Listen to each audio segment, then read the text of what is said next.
आज मेरे पास एक बुक है और जिसका नाम है बिकमिंग सुपरनैचुरल, जिसके राइटर हैं जो डिस्पेंजा। इस बुक में जो मुझे इम्पोर्टेंट लगा है जितना पढ़ने के बाद में, तो वो आज मैं इस वीडियो के माध्यम से लोगों के लिए शेयर कर रहा हूँ। तो इससे जो है लोग बेनिफिट उठा सकते हैं। और इसका जो मेन टॉपिक है, मेन जो थीम है चैप्टर फर्स्ट का, वो है स्ट्रेस। कि स्ट्रेस किस तरीके से हमें जो है टैकल करना चाहिए, किस तरीके से हमें उसके साथ फाइटिंग करनी चाहिए। तो इस चीज़ को आज मैं इसमें शेयर करूँगा। चैप्टर फर्स्ट में जो इम्पोर्टेंट लगा है मैं वही इसमें जो है आपके लिए वीडियो में डाल रहा हूँ। ठीक है, जो अंडरलाइन मैंने किया है पढ़ने के बाद में। देखते हैं चैप्टर फर्स्ट के बारे में। चैप्टर फर्स्ट का नाम है opening the door to the supernatural. यानी सुपरनैचुरल बनने के लिए अपने मेंटल प्रोसेस को जो है ओपन करना। तो ये इस बारे में इसमें बताया गया है। ठीक है, देखते हैं। यहाँ जो है जो मैंने अंडरलाइन किए हैं केवल वही मैं आपको बता रहा हूँ जो काम का मुझे लगा है। ठीक है, वैसे तो पूरी बुक ही काम की होती है क्योंकि लिखा गया तो काम का ही होगा। तो कह रहे हैं कि when the stress doesn't end within hour, अगर कुछ ही टाइम के बाद में स्ट्रेस नहीं जा रहा है तो body never returns to balance. तो बॉडी कभी बैलेंस में नहीं आ पाती है। मतलब ये है कि अगर कोई व्यक्ति लंबे टाइम तक स्ट्रेस को होल्ड करता है मेंटल पैटर्न के द्वारा, तो उसकी बॉडी कभी बैलेंस में आ ही नहीं पाती है। तो फिर आगे चल के पूरी बॉडी एक बीमारी का घर बन जाता है। In truth no organism in nature, हमारे नेचर में कोई ऐसा ऑर्गेनिज्म है नहीं जो एंड्योर कर सके, यानी इस चीज को लंबे समय तक लेके जा सके, सर्वाइव कर सके इस चीज में कि वो अपनी बॉडी को इमरजेंसी में रख पा रहा है, यानी लगातार स्ट्रेस में रह पा रहा है लॉन्गर पीरियड ऑफ टाइम के लिए। ऐसा कोई ऑर्गेनिज्म है नहीं, लेकिन ह्यूमन के साथ ऐसा नहीं है। Because of our large brain, हमारा ब्रेन काफी बड़ा है और मतलब जो है ऑर्गेनिज्म के कंपेरिजन में human beings are capable of thinking about their problems, reliving past events. मतलब ह्यूमन जो है अपनी प्रॉब्लम्स के बारे में लगातार सोच सकते हैं, अपने पास्ट इवेंट्स को रीलिविंग कर सकते हैं और इवन फोरकास्ट कर सकते हैं अपने फ्यूचर को, और ये भी सोच सकते हैं कि उनकी वर्स्ट से वर्स्ट कंडीशन क्या हो सकती है। तो इससे एक कैस्केड पैटर्न यानी कैस्केड इफेक्ट शुरू करते हैं, जिससे लगातार कैस्केडिंग यानी एक के बाद एक के बाद एक के बाद एक इस तरीके से लगातार पैटर्न वाइज जो स्ट्रेस केमिकल्स हैं वो ओनली थॉट के द्वारा बॉडी में रिलीज होते रहते हैं। तो we can knock our brain and bodies out of normal physiology just by thinking about in all too familiar past और trying to control an unpredictable future. मतलब वो यहाँ पर ये कहना चाह रहे हैं कि हम केवल थिंकिंग के माध्यम से ही अपनी नॉर्मल फिजियोलॉजी को उन पास्ट के ट्रॉमा यानी पास्ट में जो भी हमने हमारे साथ गलत हुआ है उन चीज़ों को रीलिविंग कर करके हम अपने फ्यूचर को अनप्रेडिक्टेबल और अनकंट्रोलेबल बना सकते हैं। तो यहाँ पर ये जो कुछ कहा गया है तो ये एक पूरी कहानी चली है शुरुआत से लेकर के, और ये एक रियल जो है रियल वर्ल्ड की कहानी है, ऐसे नहीं कुछ हाइपोथेटिकल लिख दिया है। ऐसा हुआ है, ऐसा होता है, डॉक्टर लोगों को और साइंटिस्ट लोगों को ऐसा दिखता है कि ऐसा थिंकिंग की वजह से ये सारी चीज़ें हो सकती हैं, तो ये सही ही है, ऐसा होता भी है। तो इन सब चीज़ों को लाइटली नहीं ले सकते हम लोग। फिर आगे कहते हैं जिस फीमेल की यहाँ बात चल रही है उसके बारे में कह रहे हैं कि उसका जो ब्रेन था कंटिन्यूसली, क्योंकि एक कहानी इसमें चलती है जिसमें एक लेडी लगातार थिंकिंग की वजह से जो है अपनी पूरी बॉडी को जो है कैंसरस कर लेती है, उसकी बॉडी में कैंसर आ जाता है। तो इसमें बता रहे हैं कि उसका जो ब्रेन है उस लेडी का जिसमें कहानी चली थी वो continuously wiring the event into her memory bank. तो लगातार उन इवेंट्स को जो पास्ट में हुई थी उसके साथ में गलत इवेंट्स हुई थी उनको मेमोरी बैंक में लगातार कंटिन्यूसली वायरिंग करती जा रही है, न्यूरॉन्स का पैटर्न लगातार चल रहा है।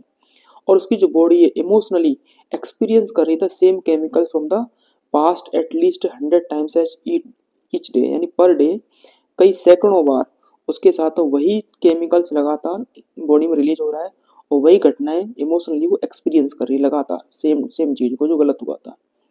By repeatedly recalling the experiences, she was unintentionally anchoring her brain and body to the past. तो कहीं ना कहीं ना चाहते हुए वो इस तरीके से करने की वजह से अपने ब्रेन को और अपनी बॉडी को पास्ट के साथ में एंकर कर रही थी। तो अगर कोई व्यक्ति अपने पास्ट की किसी गलत घटना को लगातार रिपीट करता रहेगा तो उसकी जो बॉडी है, उसका जो ब्रेन है, वो पास्ट के साथ में एंकर हो जाता है। तो प्रेजेंट की जो बायोलॉजिकल कंडीशन है वो पूरी तरीके से उसी हिसाब से ढलना शुरू होती है। अगर कोई व्यक्ति अपनी प्रेजेंट कंडीशन में नहीं जी रहा है, पास्ट को ही रिपीट करता रहता है, तो उसकी वजह से जो नॉर्मल बॉडी की जो फिजियोलॉजी है वो बहुत ही बुरी तरीके से प्रभावित होती है। तो बीमारियां जो है बॉडी में बहुत ज़्यादा आ जाना शुरू हो जाता है। तो इसी में आगे बताते हैं, देखते हैं।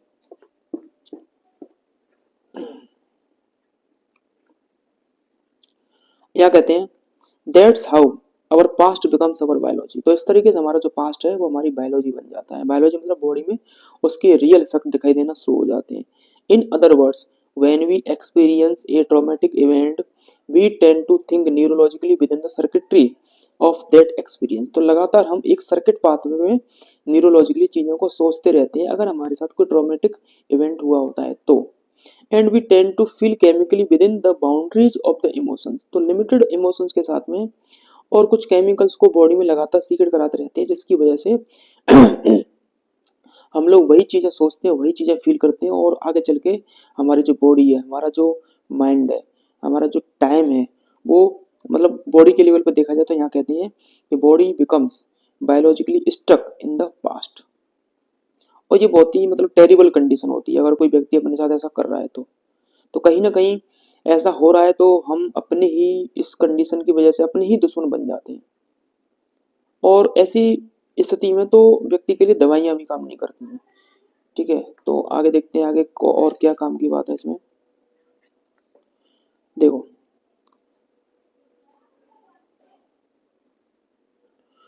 The only treated the physical symptoms. ये यहाँ मतलब ये एक लाइन है जिसमें वो कह रहे हैं कि डॉक्टर्स केवल क्या करते हैं कि हमारी बॉडी के जो फिजिकल सिम्टम्स हैं केवल उन्हीं की तो दवाई दे सकते हैं, लेकिन हमारी बॉडी में ये फिजिकल सिम्टम्स किस मेंटल पैटर्न की वजह से आ रहे हैं वो तो उसको पहचान नहीं सकते, क्योंकि वो तो फिजिकल डॉक्टर है। तो जो चीजें मेंटली क्रिएट की गई हैं तो उनको मेंटली ही अनक्रिएट किया जा सकता है। इसमें आगे देखते हैं, आगे दिया हुआ है यहाँ पर जो है, आगे देखते हैं क्या है। तो कह रहा है साइंस टेल्स अस, साइंस हमें बताता है कि chronic long term stress push the genetic buttons that create the disease. अगर कोई व्यक्ति लंबे टाइम तक स्ट्रेस को पुश करता रहता है, मतलब लंबे टाइम तक स्ट्रेस को रिपीट करता रहता है, तो उसकी वजह से एक जेनेटिक बटन जो है पुश होता है, ऑन हो जाता है, टर्न ऑन हो जाता है, जिसकी वजह से बीमारियां क्रिएट होती हैं।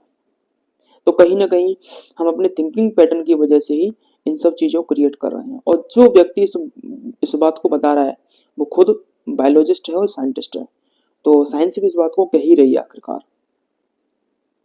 और जब जिस लेडी की इसमें बात चल रही है, उस लेडी को जब पता चल गया इस डॉक्टर के मतलब इसके माध्यम से, इस राइटर के माध्यम से, तो उसने इस चीज को सोचा कि maybe I can uncreate everything with the same passion I created it with. यानी जिस तरीके से मैंने सेम पैसन के साथ में अपनी बीमारियों को क्रिएट किया है, उसी पैसन के साथ में मैं अपनी सभी चीज़ों को अनक्रिएट भी कर सकती हूँ। तो you can uncreate and everyone can uncreate their worst condition to best condition. तो ये इसका मेन सार है। ठीक है, और एक आध चीज और है।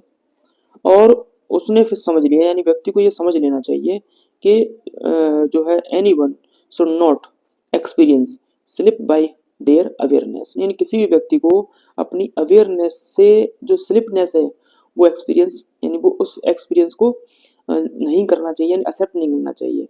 व्यक्ति को जो है अपनी प्रेजेंट कंडीशन जैसी है उस चीज को एक्सेप्ट करते हुए आगे बढ़ते रहना चाहिए। आगे बढ़, थैंक यू। तो उसमें मुझे उतना ही कहना था, और आगे भी इसकी सेकंड पार्ट की वीडियो बनाऊंगा, तो उसका वेट करना।